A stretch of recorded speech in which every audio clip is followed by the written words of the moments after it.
Bismillahirrahmanirrahim. Assalamualaikum warahmatullahi wabarakatuh. Kami dari kelompok 13 yang terdiri dari Anggita, Teguh, dan saya sendiri, Rina Nadifah, yang akan membahas tentang bab Muhsinat Ma'nawiyah yang terdiri dari materi Husnul Ta'lil, Ta'kidul Madah Wazzam, dan Uslubul Hakim. Dan pada bab yang pertama atau materi yang pertama akan disampaikan kepada rekan kita Teguh Gunawan. Bismillahirrahmanirrahim. Pembahasan pertama adalah Husnul Ta'lil, yang berarti alasan yang bagus. Next skip.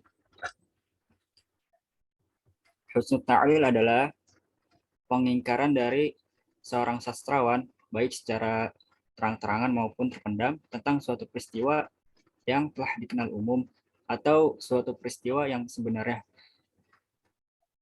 Tetapi sastrawan tersebut menutupi keingkaran tersebut dengan mendatangkan alasan lain yang bernilai sastra dan lembut, sesuai dengan tujuan yang ingin dicapainya.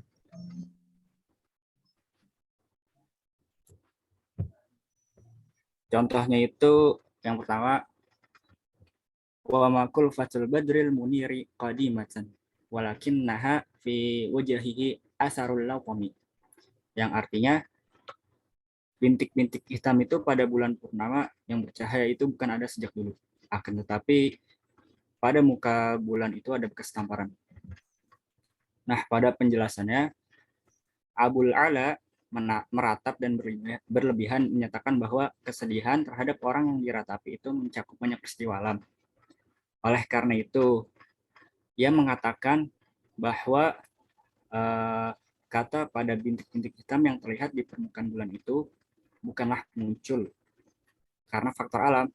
Nah, karena sastrawan tersebut mengingkari akan terjadinya peristiwa itu atau peristiwa yang sebenarnya, maka ia mendatangkan alasan lain atau yang biasa disebut husnul ta'lil, alasan yang bagus, dengan mendatangkan alasan bahwasannya bintik-bintik hitam pada bulan purnama itu tercipta karena bekas tamparan oleh bulan purnama tersebut, karena sedih ditinggalkan oleh orang yang diratapinya itu. Next.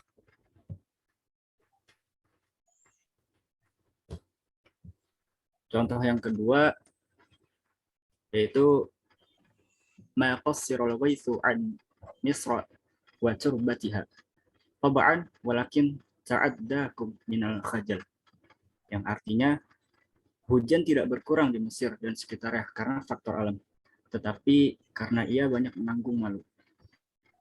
Nah, penyair yang menulis syair tersebut mengingkari bahwa penyebab berkurangnya air hujan di Mesir itu karena faktor alam. Berhubungan dengan keingkaran tersebut akan suatu peristiwa yang terjadi di Mesir, maka penyair tersebut mendatangkan husnul ta'lil atau alasan yang bagus sebagai bentuk untuk menutupi keingkaran tersebut, yaitu dengan mendatangkan alasan yang menyatakan bahwa hujan itu enggan untuk turun ke bumi yang dipenuhi kemurahan. Yang dimaksud kemurahan ini bahwa penyair ini memuji bahwasannya orang-orang yang ada di Mesir itu memiliki entah itu kemurahan hati atau kemurahan harta dan sebagainya, sehingga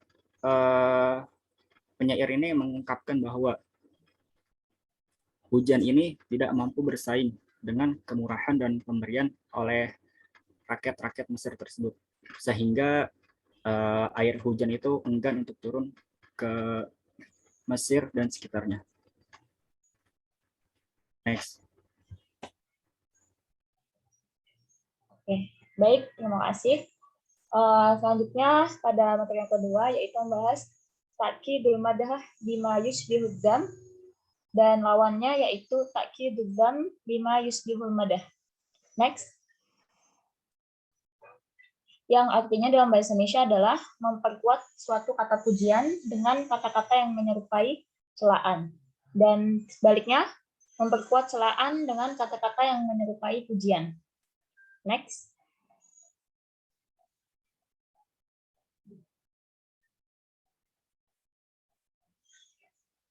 Mari kita lihat kaidahnya. Ta'kidul madah bima yushbihu dzam dorban. Awalan ayustasna min sifatu dzam manfiyah sifatu madahin. Tanian an yusabbita li syai'in sifatu madah wa yu'ta ba'daha biadati istifna'i taliha sifatu madahin ukhra. Yang artinya, next. Yang selanjutnya, ta'kidul dzam bima yushbihul madah dorbani. Awalan an yustafna min sifati madah manfiyah sifatu dzam. Tsaniyan an yusabbita li syai'in sifatu dzam summa yu'ta ba'daha bi adati istisna'in taliha sifatu dzam min ukhra. Yang artinya, next.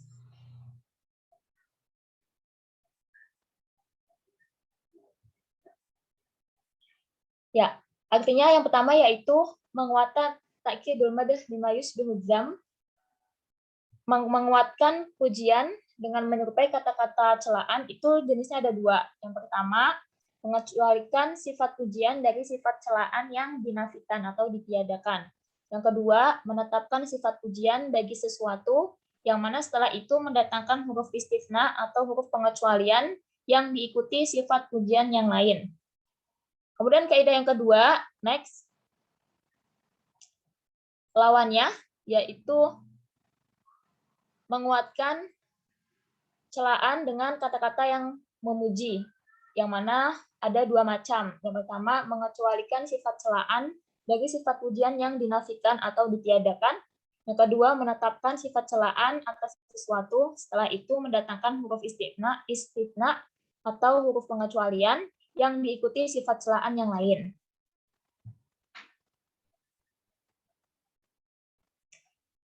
Contohnya, di sini ta'kidul madah bima yushbihu dzam, yaitu memperkuat pujian dengan kata-kata yang menyerupai celaan. Yang pertama, laisa bihi aibun siwa annahu la taqa'ul ainu ala shibhihi.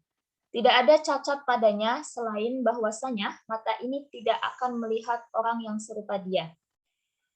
Pembahasannya pada contoh di atas, yakni Ibnu Rumi mengawali pembicaraannya dengan kata meniadakan, yaitu laisa. Meniadakan apa? Meniadakan kecacatan dari orang yang dipujinya. Artinya, Ibnu Rumi benar-benar memuji akhlak orang yang dipujinya,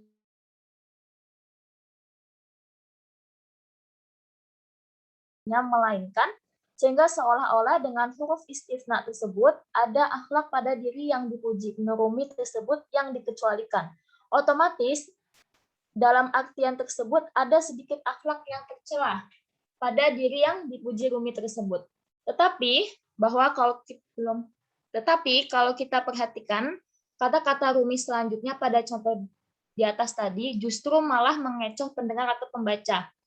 Karena pada hakikatnya ia tidak hendak menyebutkan kecacatan diri yang dipujinya tersebut, melainkan justru Rumi malah kesan mencela. Sehingga kata tersebut sebenarnya adalah suatu pujian yang benar-benar memuji dirinya sendiri, namun bahasanya atau katanya berisi tentang sedikit pencelaan atau kata celaan.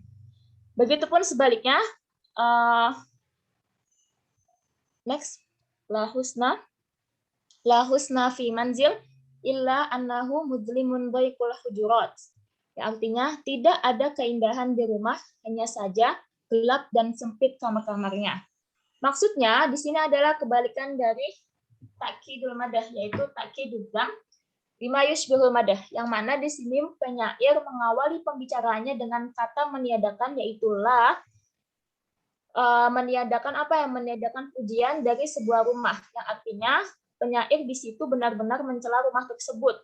Tiba-tiba penyair mendatangkan huruf istisna, yaitu dari kata illah, sehingga seolah-olah dengan huruf istisna tersebut ada bagian rumah yang dikecualikan. Dalam artian ada sedikit bagian rumah yang dianggap itu bagus. Kesan dari atau pendengar mungkin pada awalnya itu suatu pencelaan. Tetapi kalau kita suatu pujian, tetapi kalau kita perhatikan kata-kata penyair selanjutnya pada contoh di atas itu justru malah membuat mengecoh pendengar atau pembaca. Yang mana ia tidak hendak menyebutkan kebagusan sebagian rumah tersebut, namun justru malah menguatkan celaannya dengan kalimat yang memberi kesan memuji.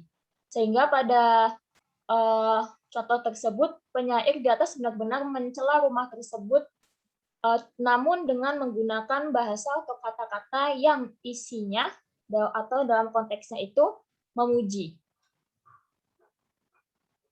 Next. Oke, terima kasih. Selanjutnya dilanjutkan oleh kita.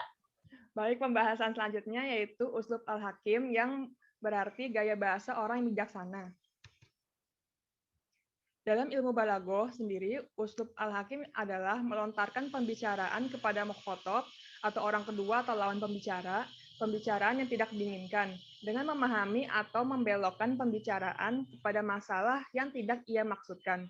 Hal ini sebagai pertanda bahwa selayaknya mukhatab itu menanyakan atau membicarakan masalah yang menjadi jawaban tersebut, atau menjawab pertanyaan mukhatab dengan apa yang tidak ia tanyakan sebagai pertanda bahwa pertanyaan yang jawabannya disebutkan mutakalim atau orang pertama lebih penting untuk ditanyakan dan sesuai dengan kapasitas mukhatab yang sedang bertanya. Ada juga tujuan dari uslub al-hakim diantaranya untuk memberikan penjelasan yang lebih bermanfaat, untuk memperindah suatu ungkapan atau jawaban, dan untuk melihat dan lebih dekat dengan pembahasan ilmu badi. Dan contoh yang pertama yaitu yas'alunaka anil akhillah qul hiya mawaqitu linnasi wal haji, yang berarti mereka bertanya kepadamu tentang bulan sabit. Katakanlah bulan sabit itu adalah tanda-tanda waktu bagi manusia dan bagi ibadah haji. Terdapat pada Quran surat Al-Baqarah ayat 189. Pada contoh di atas ini tentang para sahabat Rasulullah Shallallahu Alaihi Wasallam yang bertanya kepada Rasul tentang keadaan bulan yang semula kecil lalu menjadi besar dan akhirnya menjadi kecil kembali. Hal ini adalah salah satu ilmu falak yang untuk memahaminya diperlukan pengkajian detail dan serius. Oleh karena itu, Al-Quran memalingkan mereka dari masalah itu dengan menjelaskan bahwa bulan itu merupakan tanda untuk mengetahui waktu bekerja dan beribadah.